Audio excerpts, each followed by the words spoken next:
ఇదండి చాలా ఆహ్లాదకరమైన రోజు, ఆనందకరమైన రోజు. ఎందుకంటే తెలుగుదేశం పార్టీ ఎక్కడుంది అన్న వాళ్ళకందరికీ ఇదొక సమాధానం. ఎందుకంటే జగన్ పరిపాలనలోకి వచ్చినాక తెలుగుదేశం పార్టీ నిర్వీర్యం అయిపోయిందని, తెలుగుదేశం పార్టీ లేదని, చంద్రబాబు నాయుడు రాజకీయ జీవితం ఖతం చేసేసామన్న వాళ్ళకందరికీ ఇదొక సమాధానం. కేసీఆర్ గారికి ఒకటే చెప్తున్నాను, మీకు ఒక 10 ఏళ్ళు పరిపాలన ఇచ్చినంత మాత్రాన మీకు ఒక గ్రాటిట్యూడ్ లేకుండా, విశ్వాసం లేకుండా చంద్రబాబు నాయుడు గారిని మీరు కుయుక్తులు పండి, మీరు కుట్రలు చేసి బాబు గారిని ఇబ్బంది పెట్టాలన్న వాళ్ళలో జగన్తో పాటు కేసీఆర్ గారు ఉన్నారు. కేసీఆర్ గారికి ఒకటే చెప్తున్నాను, ఎప్పుడు రోజులు ఒకటి కాదు, ఎప్పుడు నేను చెప్తాను, మీరు ఒక పాలకులు కాకుండా సేవకులుగా చేసింటే ఈరోజు జనాలు మిమ్మల్ని బంగాళాఖాతంలో కలిపేయకుండా ఉండేవాళ్ళు. ఈరోజు మీరు ఏం చేశారు?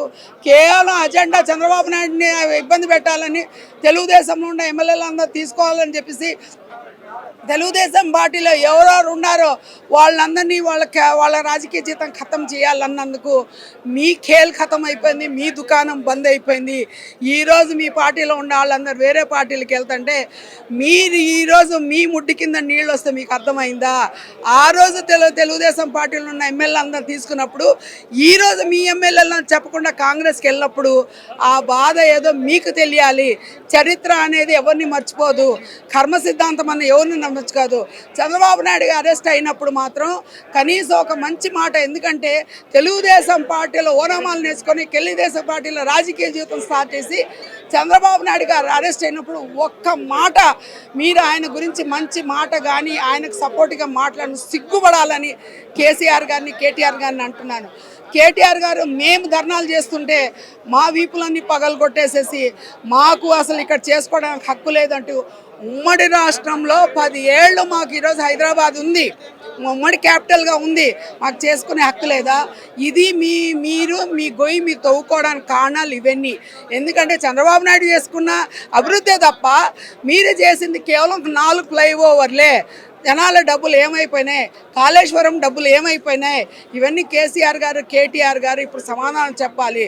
రెండోది, ఈరోజు ప్రత్యామ్నాయం ఏది ఉందంటే తెలుగుదేశం పార్టీ ఉంది కాబట్టి ప్రతి ఒక్కరూ తెలుగుదేశం పార్టీ వైపు చూస్తున్నారు కాబట్టి తెలుగుదేశం పార్టీ ఒక డిసైడింగ్ ఫ్యాక్టర్ అవుతుంది.